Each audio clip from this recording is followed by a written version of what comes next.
अस्सलाम वालेकुम friends, this is Pathan Nazim and welcome to hello learning academy. Friends, इस session में हम एपीटीटी के लिए नफ्सियात यानी साइकोलॉजी के 30 क्वेश्चन वजात के साथ देखेंगे और इसी टाइप के सवालात आपको इम्तिहान में पूछे जाएंगे। जैसा कि आप सब जानते हैं कि एपीटीटी का एग्ज़ाम शेड्यूल आ चुका है और आपका इम्तिहान 10 दिसंबर 2025 को कंडक्ट किया जाएगा।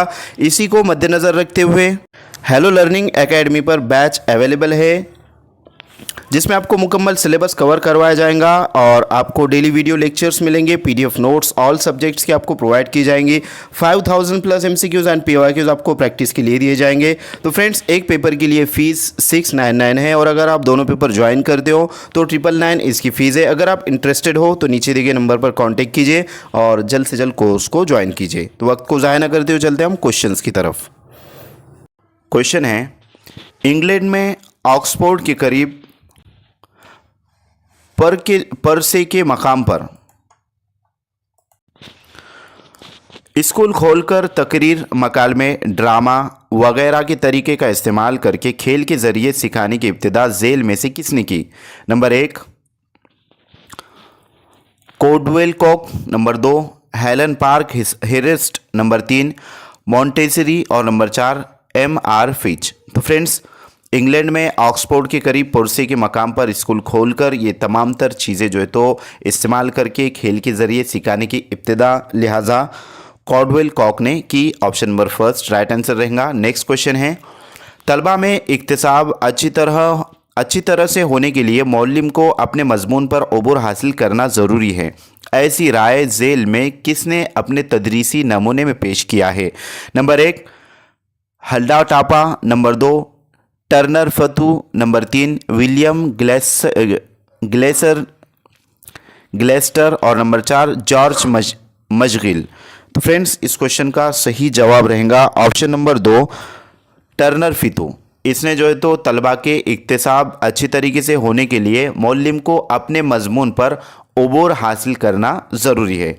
नेक्स्ट क्वेश्चन है, जब तलबा की खूबियों की नशोनुमा करके उनके मुस्तकबिल की ज़िंदगी को मालामाल किया जाता है और उसके ज़रिए समाजी माहौल और जुमला माहौलियात से ताल्लुक़ पैदा करने में मदद की जाती है, तब झेल में से कौन से तदरीसी नमूने का इस्तेमाल होता है? नंबर 1 मालूमाती अमली नमूना, नंबर 2 बर्ताव में तब्दीली के नमूने, नंबर 3 ज़ाती नमूने और नंबर 4 समाजी बाहमी सरगर्मी के नमूने। तो फ्रेंड्स, इस क्वेश्चन का सही जवाब रहेगा ऑप्शन नंबर 3 ज़ाती नमूने। इसके ज़रिए तलबा की नशोनुमा की यानी कि खूबियों की नशोनुमा करके उनके मुस्तकबिल की ज़िंदगी को मालामाल किया जाता है। अगला सवाल है कि नाबीना तलबा यानी कि जिसको नज़र नहीं आता उसे नाबीना कहते हैं, नाबीना तलबा की तदरीस करते वक्त मौलिम को झेल में से कौन से उसूलों का इस्तेमाल नहीं करना चाहिए? तो फ्रेंड्स, ये निगेटिव टाइप का क्वेश्चन पूछा गया है। नंबर 1 है ज़ायद मुहर्रिकात, नंबर 2 है मजमूई हिदायत, नंबर 3 है गैर मरई और नंबर 4 है ज़ाती अमल। तो फ्रेंड्स, नाबीना तलबा को तदरीस करते वक्त लिहाजा मौलिम ज़ाती मुहर्रिकात पर भी जो तो यानी कि उसूलों का इस्तेमाल करेगा, मजमूई हिदायत भी देगा और ज़ाती अमल भी करवाएगा, बट गैर मरई यानी कि जो उनको नज़र नहीं आता तो लिहाजा ऐसे जो उसूल है उसको इस्तेमाल नहीं करेगा। ऑप्शन नंबर 3 राइट आंसर रहेगा। नेक्स्ट क्वेश्चन है कि तलबा में तालीम में पिछड़ापन आने की झेल में से कौन सी वजह स्कूली वजह नहीं है? यानी कि पिछड़ेपन से मुराद बच्चे जो है तो अधूरी तालीम छोड़ देते हैं, 5वीं 6वीं या 9वीं 10वीं करके जो है तो छोड़ देते हैं, लिहाजा इसको पिछड़ापन कहते हैं।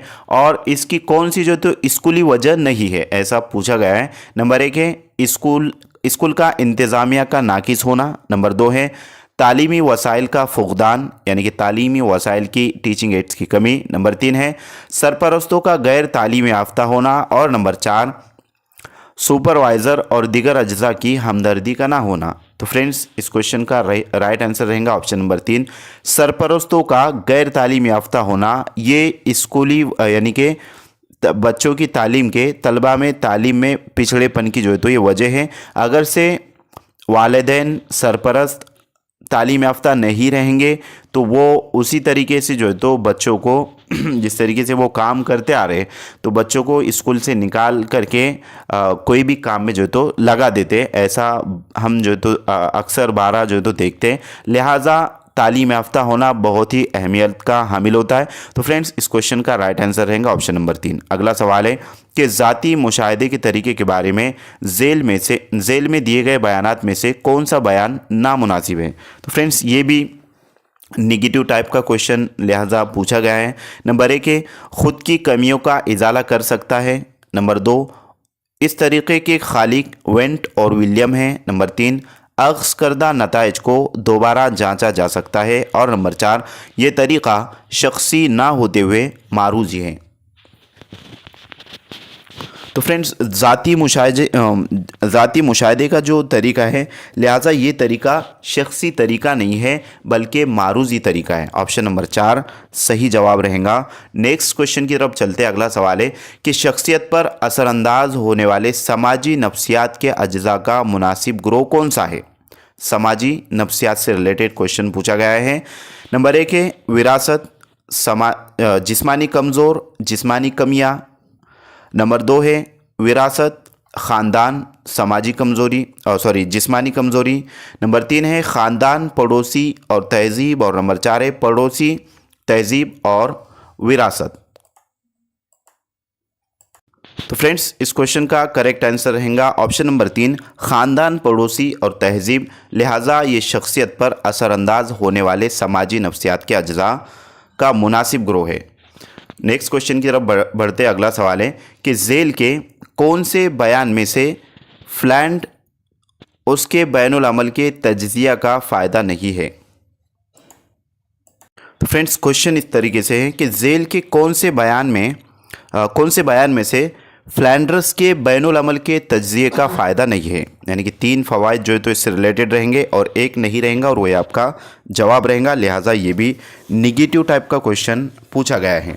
नंबर 1 है बराह रास्त जमात में ना जाते हुए नताइज अक्स किए जाते हैं। नंबर 2 जमात में समाजी माहौल का मुताला कर सकते हैं। नंबर 3 असतिज़ा की तरबियत के लिए ये तरीक़ा नाकाबिल इस्तेमाल है। और नंबर 4 मैट्रिक बेल की मदद से असतिज़ा के बर्ताव में इस्लाह की जा सकती है। तो फ्रेंड्स इस क्वेश्चन का सही जवाब रहेगा ऑप्शन नंबर 3 के असतिज़ा की तरबियत के लिए ये तरीक़ा नाकाबिल इस्तेमाल है, जबकि जो है तो ये काबिल इस्तेमाल तरीका है और यहाँ पर आपको तज्जिए का फ़ायदा नहीं है। इस तरीके से पूछा गया है फ्लैंडर्स के बैनुल अमल के तज्जिए का। लिहाजा ऑप्शन नंबर 3 ये करेक्ट आंसर रहेगा। नेक्स्ट क्वेश्चन की तरफ चलते हैं। अगला सवाल है कि अगर एक तालिब इल्म तालीमी शोबे में ज़्यादा कामयाबी हासिल कर सके तो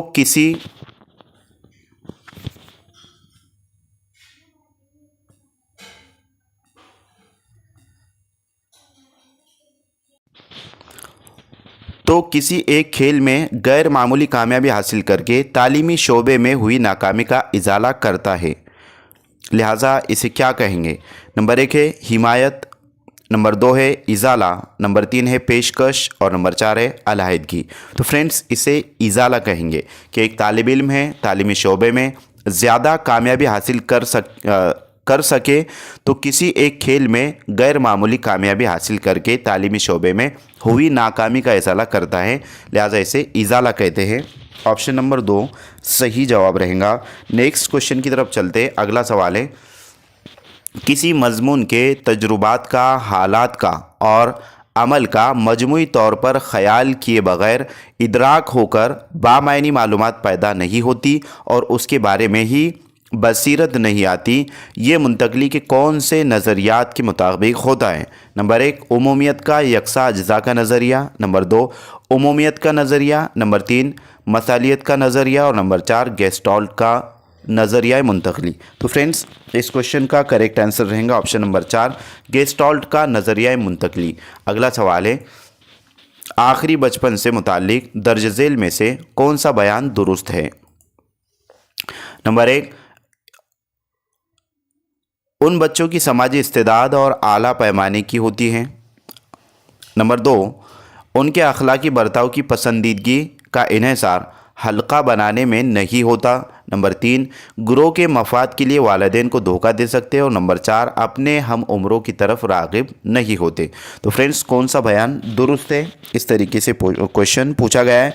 लिहाजा ऑप्शन नंबर 3 आपका करेक्ट आंसर रहेगा कि गुरोह के मफाद के लिए वालिदैन को धोखा दे सकते हैं। ये आखिरी बचपन से रिलेटेड क्वेश्चन पूछा गया। अगला सवाल है कि दर्ज झेल मुतबादिलात में से कौन सा मुतबादिल तुफूलियत की नशोनुमा के लिए मफीद और मखसूस है।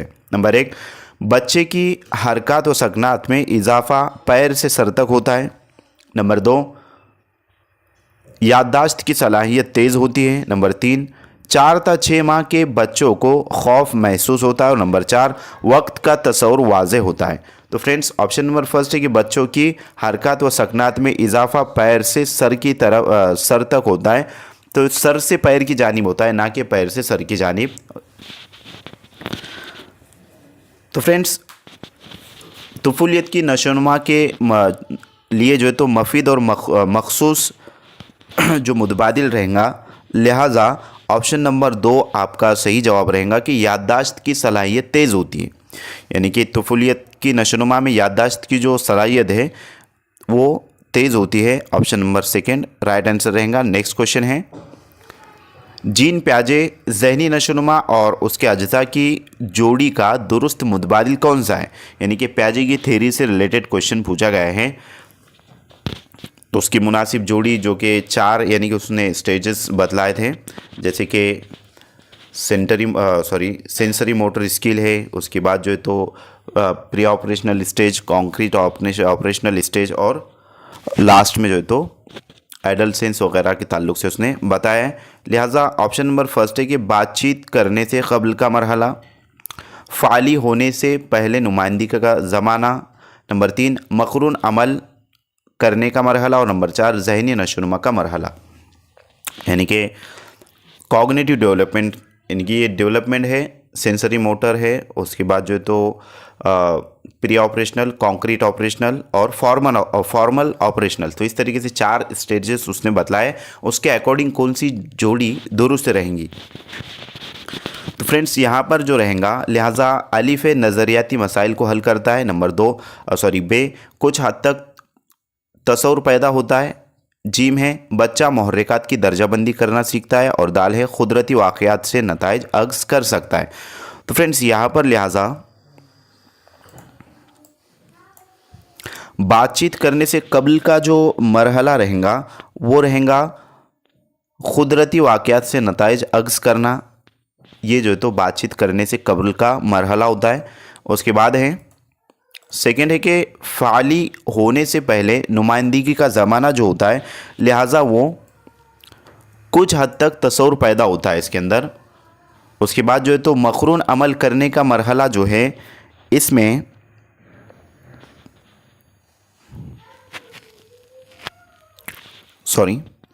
सेकेंड वाला जो है कि फ़ाली होने से पहले नुमाइंदगी का जो ज़माना है, लिहाजा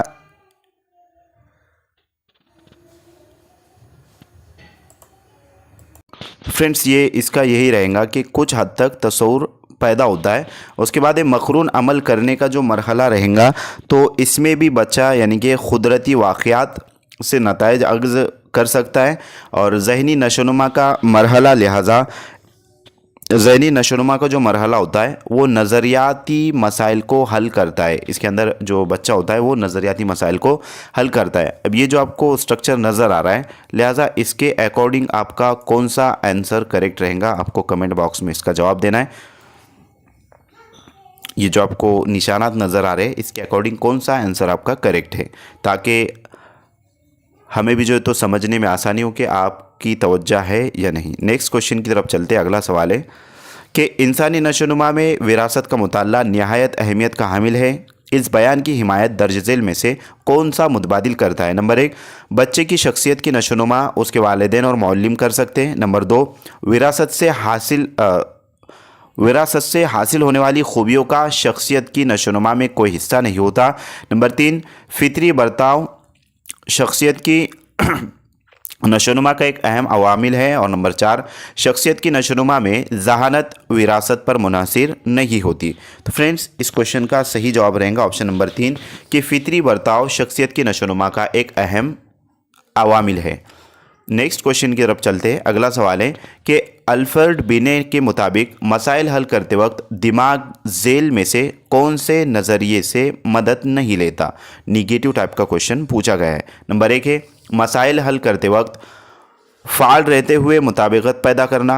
नंबर 2 है काम का खुद मुहासबा करना और ज़रूरत के मुताबिक दानिस्ता गलतियों की इस्लाह करना। नंबर 3 अलहदा हिस्सों को यकजा करके तरकीब करना। और नंबर 4 मसाइल हल करने के मकसद से मखसूस तरीक़ों का इंतखाब करना। तो फ्रेंड्स अल्फ़ा और बिने से रिलेटेड क्वेश्चन है, लिहाजा इस क्वेश्चन का करेक्ट आंसर रहेगा ऑप्शन नंबर 3, क्योंकि ये जो है तो नज़रिए से इसमें मदद नहीं मिलती, अलहदा हिस्सों को यकजा करके तरकीब करना, लिहाजा ये रॉन्ग रहेगा और ये आपका राइट आंसर रहेगा। नेक्स्ट क्वेश्चन है ज़हनी आजमाइश के लिए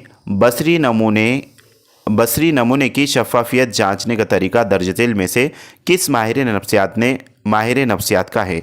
number 1 Ebbinghaus, number 2 Galton, number 3 Terman और नंबर 4 गोद्रॉड। तो फ्रेंड्स इस क्वेश्चन का करेक्ट आंसर है option number 2 Galton. Next question है कि भारतीय माहिर नफ्सियात दिलीप सिंह ने जज्बाती जहानत को समाजी जहानत फ़र्ज करते हुए उसके बारे में झेल में कुछ राय पेश की है, उनमें कौन सी राय गलत है। ये भी निगेटिव टाइप का क्वेश्चन है। इसमें से 3 राय जो रहेंगी यानी कि 3 ऑप्शन ये दिलीप सिंह के जज्बाती नज़रिए से रिलेटेड रहेंगे, यानी कि दिलीप सिंह से रिलेटेड रहेगा, लेकिन एक जो है तो रॉन्ग राय रहेंगी, वही आपका करेक्ट आंसर रहेगा। नंबर 1 जज्बाती जहानत एक सलाहियत है। नंबर 2 उसके ज़रिए ख़ुद के और दूसरों के जज्बात की कदर कर सकते हैं। नंबर 3 जज्बात के दरमियान इम्तियाज़ कर सकते हैं। और नंबर 4 जज्बात के इजहार के लिए कौन से तरीक़े अपनाएं, उसकी रहबरी माहिरीन नफ्सियात से हासिल की जाए। तो friends option number 4 right answer रहेगा। ये जो है तो भारतीय नफ्सियात दिलीप सिंह ने जो जज्बाती और समाजी यानी कि जज्बाती जहानत को समाजी जहानत फ़र्ज करते हुए जो राय पेश की है, लिहाजा ये उसमें से नहीं है और यही आपका करेक्ट आंसर रहेगा। नेक्स्ट क्वेश्चन की तरफ चलते हैं। अगला सवाल है झेल में कौन सी मिसालें बाहमी इनफरादियत की तफरीक को जाहिर करती है। नंबर 1 सचिन को इल्मुल हिसाब करने में दिलचस्पी है। नंबर 2 सारा को गाड़ियों की आवाज़ से गाड़ियाँ पहचानने का शौक़ है। नंबर 3 ऋतुजा को गाना सुनने का शौक़ है। और नंबर 4 मार्तक को बास्केटबॉल खेलना पसंद है। तो फ्रेंड्स इस क्वेश्चन का राइट आंसर रहेगा ऑप्शन नंबर 2 कि सारा को गाड़ियों की आवाज़ से गाड़ियाँ पहचानने का शौक़ है, लिहाजा ये बाहमी इनफरादियत की तफरीक को जाहिर करता है। नेक्स्ट क्वेश्चन है बेहतरीन फ़न पारे अदब की तख्लीक और मुहिम जोई के पसे पुश्त काम और जिस्मानी तहरीक होती है, ऐसा ख्याल झेल में से किस माहिर नफ्सियात ने पेश किया है। Number 1 Norman, number 2 Lindsay, number 3 Freud और नंबर 4 स्किनर। तो फ्रेंड्स ये सिगमंड फ्राइड ने जो है तो इस तरीके से ख्याल को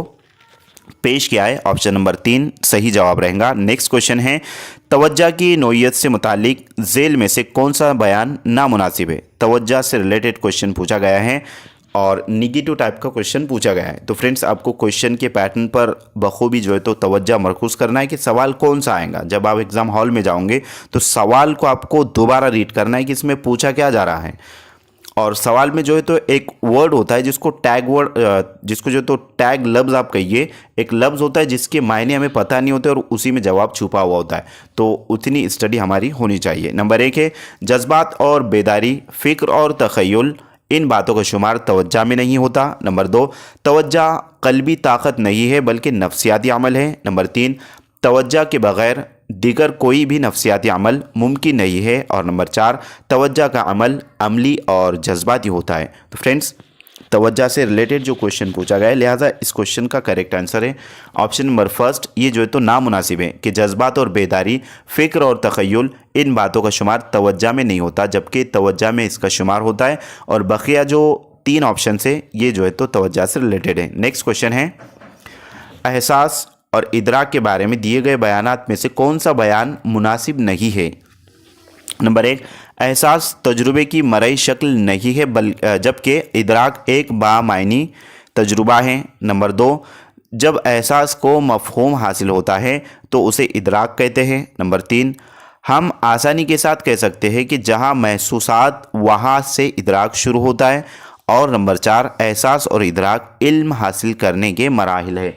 तो फ्रेंड्स एहसास और इदराक के बारे में जो बयानात दिए गए, लिहाजा इसमें से मुनासिब बयान कौन सा नहीं है, यानी कि ये भी निगेटिव टाइप का क्वेश्चन पूछा गया है। तो फ्रेंड्स इसमें से लिहाजा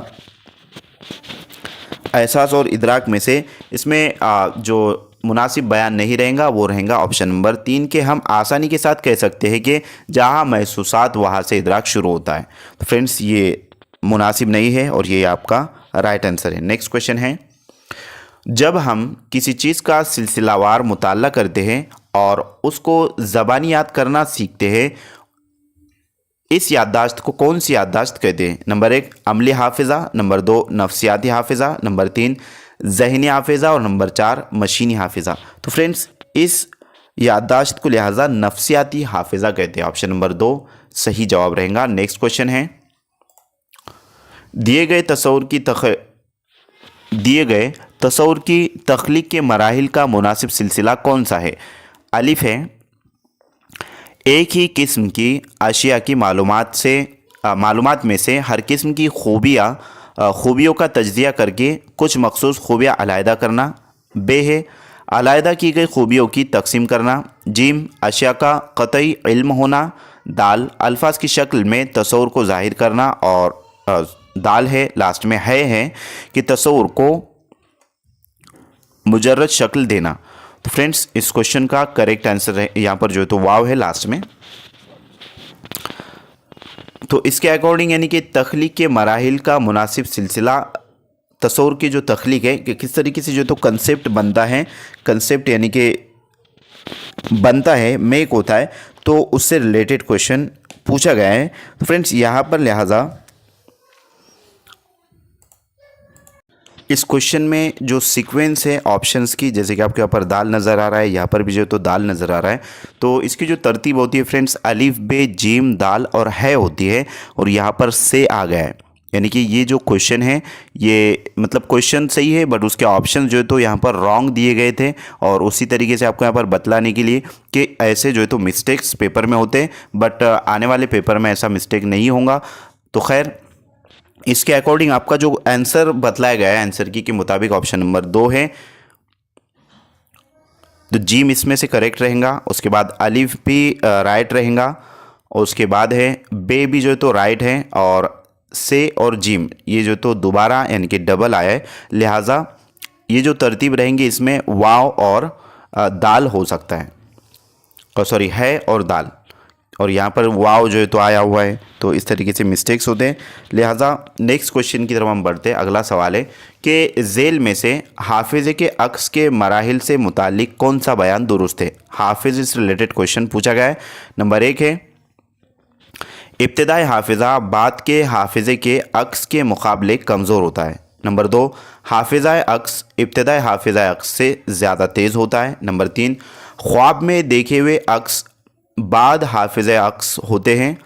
नंबर 4 बाद हाफिज़ अक्स की तेज़ी इब्तिदा में कम होती है। तो फ्रेंड्स इस क्वेश्चन का सही जवाब रहेगा हाफिज़े से रिलेटेड कि इब्तिदाई हाफिज़ा जो होता है बाद के हाफिज़े के अक्स के मुकाबले कमज़ोर होता है। ऑप्शन नंबर 1 राइट आंसर है। नेक्स्ट क्वेश्चन है मसाइल के तदारुक के लिए झेल में से कौन सा बयान मददगार होगा? नंबर 1 एक फ़र्द फ़ैसला लेते वक्त ख़यालात की बनिस्बत जज्बात को अहमियत देता है। नंबर 2 एक फ़र्द मसाइल हल करने की बनिस्बत मसाइल से राह फ़रार इख्तियार करता है। नंबर 3 एक फ़र्द अपनी सहूलत के मुताबिक मफ़हूम अक्स करता है। और नंबर 4 कोई शख्स किसी दूसरे पर या उसके ख़यालात के बारे में गैर जानदारी से सोचता है। तो फ्रेंड्स मसाइल से रिलेटेड क्वेश्चन है, लिहाजा इस क्वेश्चन का करेक्ट आंसर रहेगा कि कौन सा बयान मददगार होगा मसाइल के तदारुक के लिए। तो ऑप्शन नंबर 4 राइट आंसर रहेगा कि कोई शख्स किसी दूसरे पर या उसके ख़यालात के बारे में गैर जानदारी से सोचता है।